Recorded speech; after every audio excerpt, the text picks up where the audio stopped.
You're on a plane flying at 36,000 feet. And you're sitting back, you're reading a book, you're watching a movie, you're sipping a drink. When suddenly the plane drops 10,000 feet and you look out the window and there's an engine on fire. You're in a panic and you think, I'm going to die.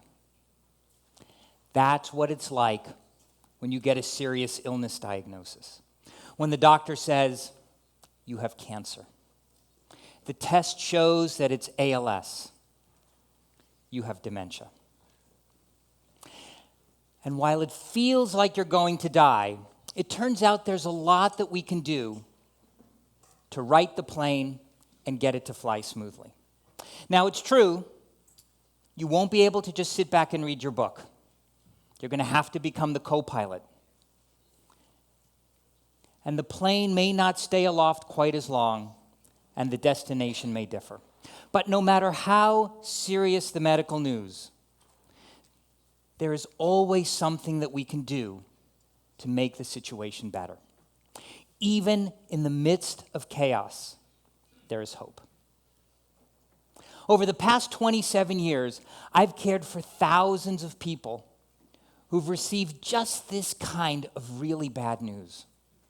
And I have learned that we can live well with Parkinson's disease, with chronic lung disease, with heart failure, if we can find the courage to face what's really going on and the courage to talk about hope. And I don't just mean hope for a cure, which is the most basic, essential, deeply felt hope. That is a hope that I share with my patients, and one that I wish were always true. But what I'm talking about is all of our hopes that can coexist with the hope for a cure. Many kinds of hope. Hope for healing that can exist with the hope for a cure. Are achievable hopes that are possible. It's what I call realistic hope, or true hope, that can be the basis of a good life in the face of serious illness. Now, it turns out that when we talk about serious illness, there's good news as well as bad news. So let's think about the good news first. Now, the good news is that there's never been a better time to be alive if what you want is to be alive. Which is to say that after being flat for all of human history, human lifespan has increased dramatically over the last 100 years. So in the year 1900 in the United States, people lived on average to be 50 years old, 50. And today in the United States, we live on average to be age 80. That's remarkable. That's the good news. So what's the bad news? Well, the bad news is that over this exact same period of time, the death rate has remained remarkably stable at 100%.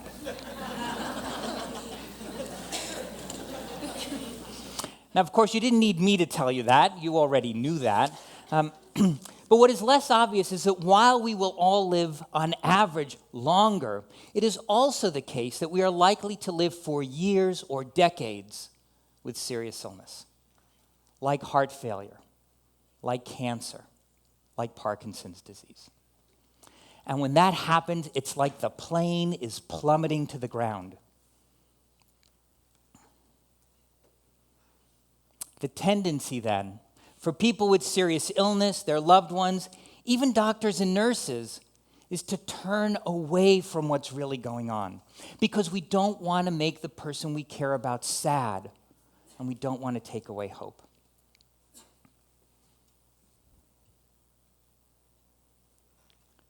But we have to do better for each other. Instead of turning away, we have to face reality and see what's really going on, no matter how sad or difficult the situation.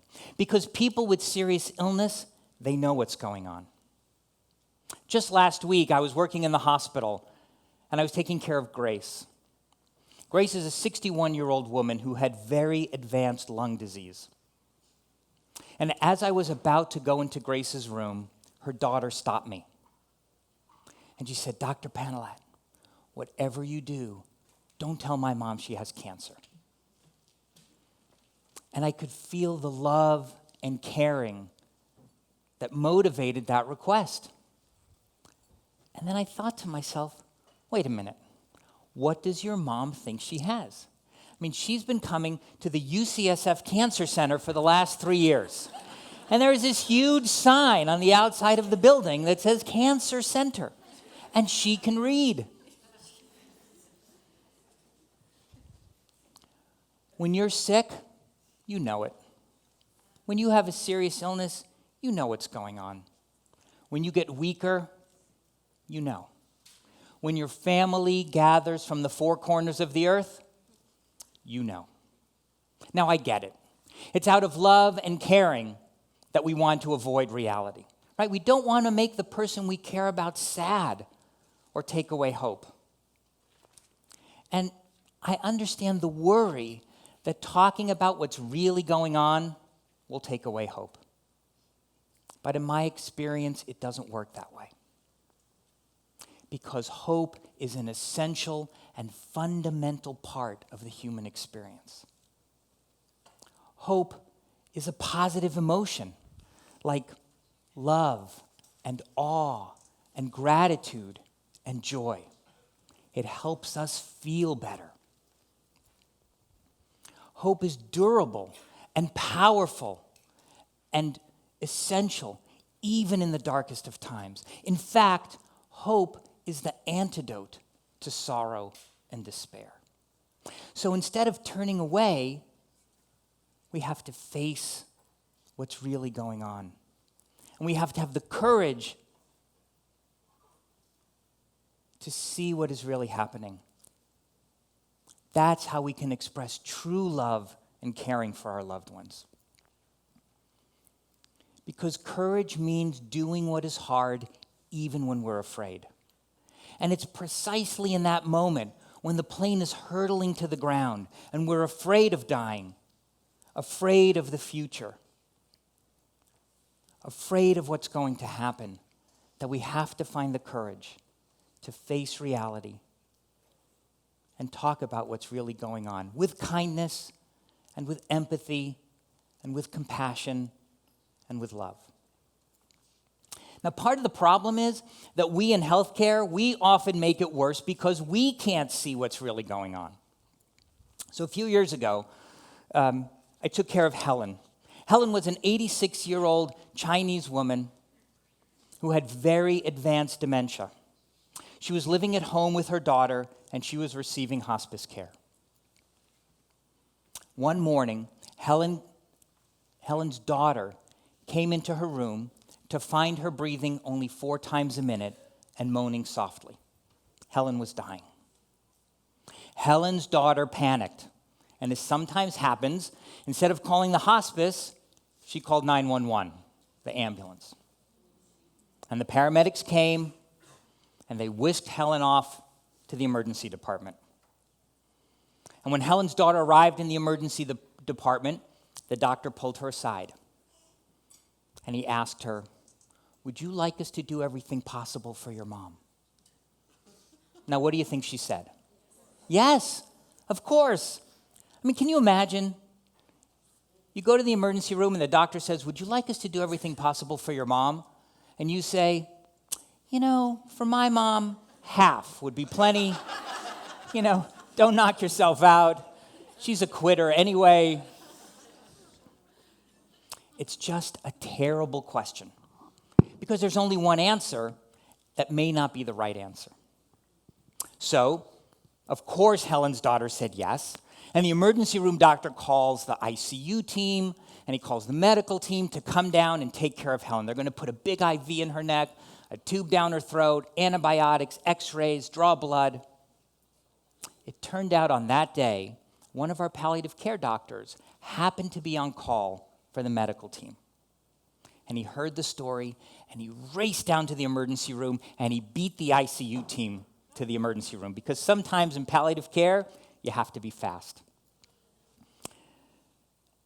And he looked at the situation, and he immediately could see what was going on. And he pulled Helen's daughter aside, and he asked her this question: how were you hoping we could help?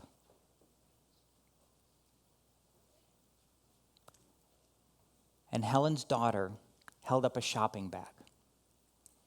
And she said, we brought new clothes because we want to dress her in new clothes for her journey to the next life. And the doctor said, well, that's really important. You know, we should do that right here in the emergency room. And we'll give her some pain medication so she can be more comfortable. And then we'll move her upstairs to a quiet room, and your whole family can be with her.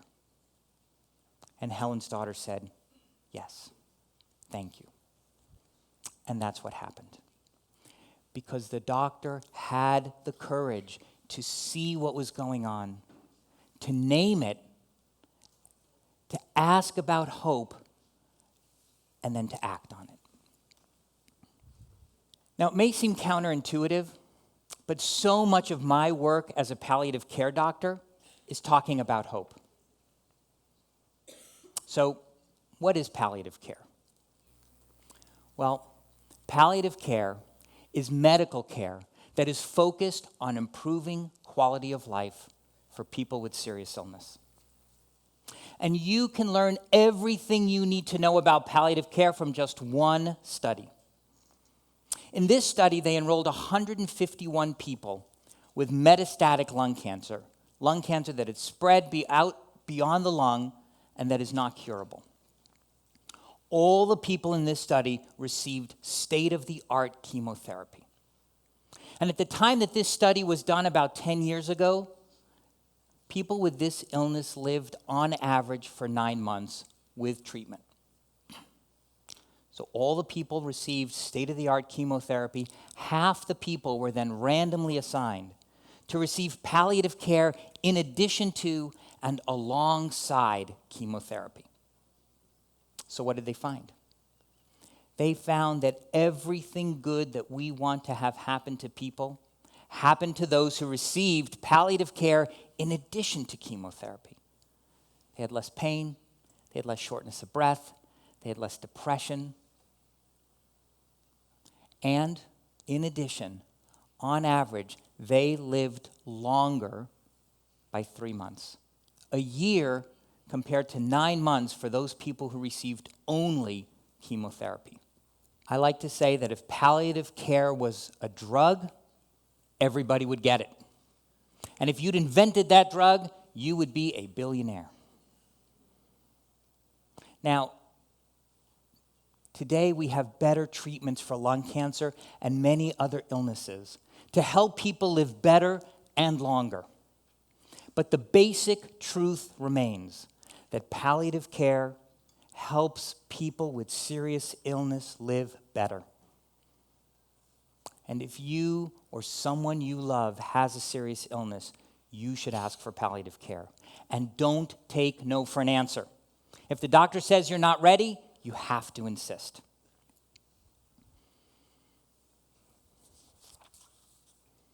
Helping people with serious illness live as well as possible for as long as possible, that's actually what I tell my patients. My job is to help you live as well as possible for as long as possible. That's why I got into this field.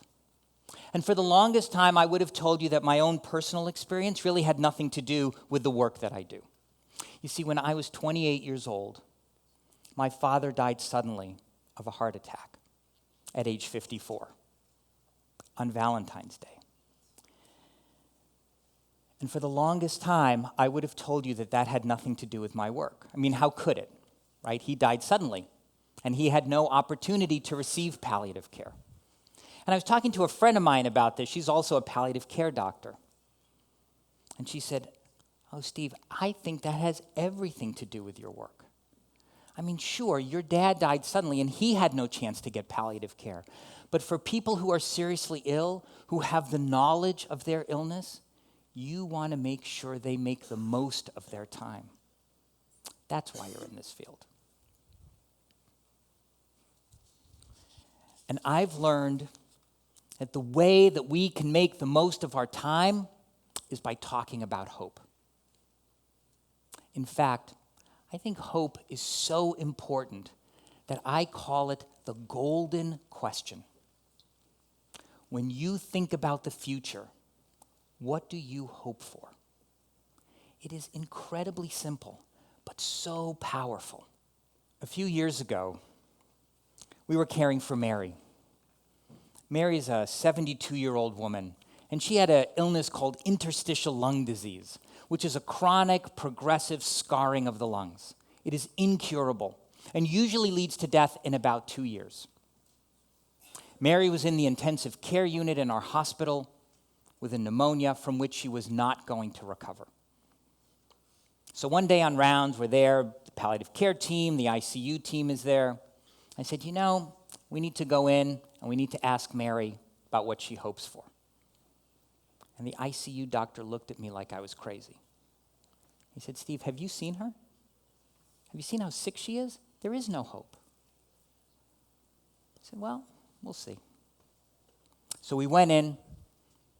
I said, Mary, when you think about the future, what do you hope for? And Mary said, I hope to be at my daughter's wedding. I said, well, that's really important. Tell us about that. She said, my daughter's getting married in 10 months in the Napa Valley. And I immediately thought, I don't see it. I don't see any way that she'll be alive in 10 months, and even if she makes it, I don't see any way that she's going to get out of the ICU. So we stepped out of the room, and we talked about it as a team. And then we went back in, and we talked with Mary and her daughter. And we explained the situation. And Mary's daughter said, well, that's really important to me too. I'll just get married right here in the ICU. And sure enough, 3 days later, Mary's daughter came to the ICU in this beautiful white wedding gown. Her fiancé had on a tuxedo. They put a corsage on Mary's hospital gown. The chaplain from our palliative care team officiated. There was family and friends, nurses, doctors, respiratory therapists. Not a dry eye in the ICU. And it was beautiful. Because we had the courage to ask Mary what was most important and what she hoped for. And when she told us what was most important, we had the courage to say, if you want that to happen, we need to do that now. Because it would be so easy in that situation to just say, I hope so too. And then what would Mary think? She would think she's going to make it, when I think the exact opposite. And I would submit to you that if I think Mary's not going to make it, but she thinks she is, she doesn't have hope. She has false hope. And in the end, false hope is no hope, because it's not based in reality. Now you may be thinking, what's the harm of a little false hope? Look how sick she is. Let her have false hope. The harm is that we squander our time, that we pursue and accept treatments that are more likely to harm than to help, and that we miss opportunities to achieve the things that are possible, even in the face of serious illness.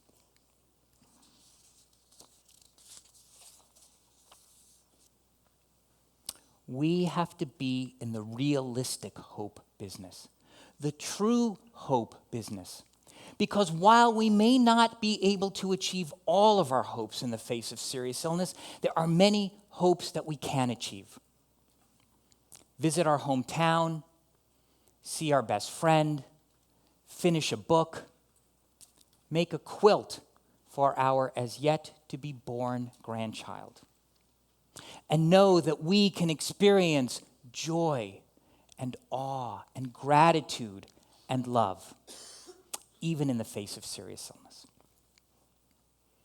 And when the time comes, we can hope to land the plane gently. Too often in medicine, we ignore the fact that every plane must land, that every life must end. We think we can just fly the plane around and around.